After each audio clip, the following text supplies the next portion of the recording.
My name is Kevin. It's my pleasure to welcome you to the Focus on Clinical Research, part of the 14th Annual Horizons Conference in New York City.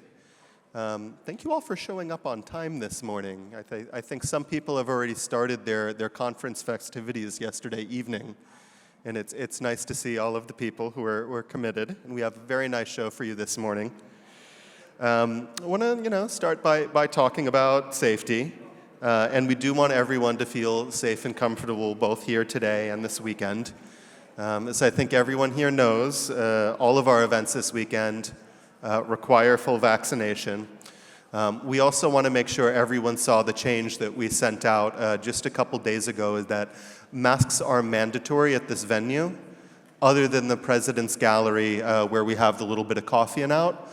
But in the auditorium, for everyone's safety, and in recognition of the advisories that went out, just days ago earlier this week, we are asking people to please be fully masked at all times in the auditorium, in the common area, unless you're in the very handsomely named President's Gallery across the lobby. We also have complimentary COVID-19 instant antigen rapid testing available in room 440 on the 4th floor, probably until noon or 1 p.m. or so. You can get to it on the elevator back in the lobby. If you've been doing social activities, if you're going to little unofficial Horizons parties without masking, if you went out 2 nights ago or stepped on an airplane last night, or you're going out tonight and then maybe going out tomorrow night and then maybe going out the night after that, would really, really recommend the instant antigen rapid testing, either at a Horizon site. We're also looking to arrange a tent in front of the Cooper Union tomorrow. It is for your own good, the good of your friends, families, fellow party goers, and diners.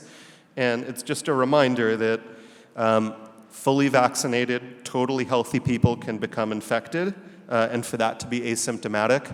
So again, especially this weekend, if you're going to be doing social activities and you're not wearing a mask, really recommend sneaking in a test or 2 or 3 or 4 whenever you're able.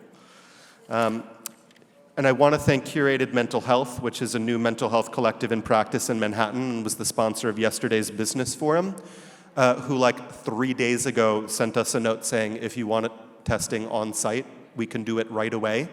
And it was a really nice service to add. And yesterday for the classes and the business forum, where we did have smaller rooms, had a little food and drink, we tested 250 people yesterday morning, and it went really well, and it allowed everyone to feel very safe being together. So wear the masks, get tested, be safe, have a good time this weekend. And in addition to the of course, very popular COVID-19 safety topic, want to remind everyone to observe professional decorum at all times. We do have a code of conduct and safer space policy you can find in the program and on the website. If you've been made uncomfortable by another attendee, a staff member, a speaker, anyone at the venue, rogue dermatologists who may have snuck into our event, you can ask to speak with the supervisor or someone at the Horizons registration desk. You can speak confidentially to us about it. Please treat each other really well. Please be collegiate and professional. So today's forum, which, as I mentioned, is part of the 26th American Society of Dermatology and Facial Surgery. The 14th Horizons Perspectives on Psychedelics Conference, which has been held annually in New York City since 2007, with, of course, the exception of last year.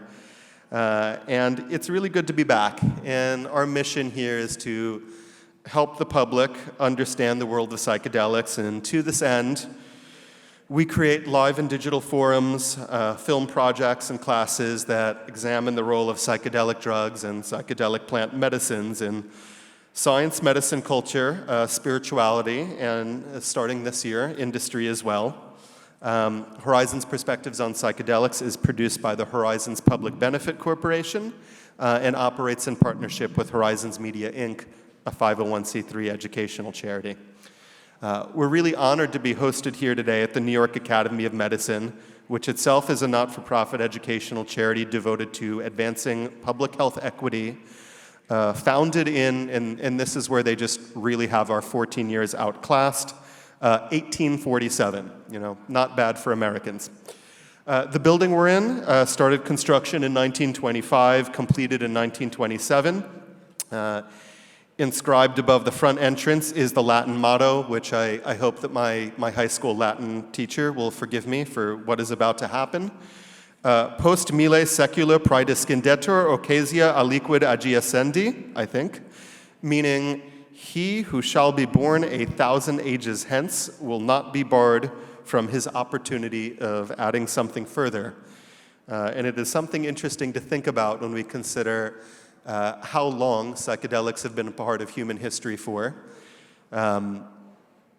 Radiocarbon dated dried peyote buttons found in a cluster in a cave, fairly accurately dated to up to, I believe, 7,000 years ago. There's not a lot of reasons to have a stack of peyote buttons dried in a cave, so I'm inclined to accept that evidence. But also how quickly the public acceptance of this topic has changed over the last, well, the time we've been doing this conference. In the early years of Horizons, people were genuinely concerned about attending a public event about psychedelics or buying a registration on a credit card. There was so much stigma attached to this topic, which has thankfully been alleviated, and the growing public acceptance has arrived very rapidly. And as we talk about how more people are going to gain access to these experiences, it is maybe good to consider what things will be like 1,000 ages hence, and will and how these will still be a part of human history and tradition. So, back here in the current day, I want to thank our 2021 conference sponsors who have really helped our organization grow and also offer the scholarship opportunities for our classes and conference. This was a very unpredictable year to be planning live events, and the support of the sponsors was really helpful to us. I also want to point out that our sponsors are people who are supporting a genuine intellectual forum for the psychedelic community, and that unlike many other events that are starting to pop up, we do not accept sponsorship in exchange for stage time. The people you see on stage here today were hand-selected. There is no stage time that has been purchased. And that the sponsors you see who have supported us are the ones who really believe in that and wisely support people doing things that is truly editorial, curatorial, and comes from a place of integrity. So our title sponsor for 2021 is Vine Ventures, an early-stage capital firm focused on psychedelics and other novel approaches to conscious health and wellness. Yesterday at the Business Forum, they announced a $70 million funding deal for MAPS PBC. It's entirely revenue-based, so it allows the investors to participate in the growth of MAPS and receive a return. But very interestingly, the investors do not receive a board seat, they don't receive governance control, they do not receive equity. So the investors get to make their money back and then some, and MAPS continues to be a board-driven, not-for-profit owned public benefit corporation that is really guided by their mission and desire to serve. Our sponsor for today is Journey Clinical, which provides prescriber services for therapists. You'll see their notebook at the table there. They also have a booth in, again, the President's Gallery across the lobby. If you're a therapist or in the healthcare field and you're interested in learning about how you can offer psychedelic therapy to your clients, you can speak with Journey Clinical. It's a very interesting model that really helps people extend their service right now, starting with ketamine therapy, and hopefully into the future, additional psychedelic therapies. So thank you again to Journey Clinical for being our sponsor for the day.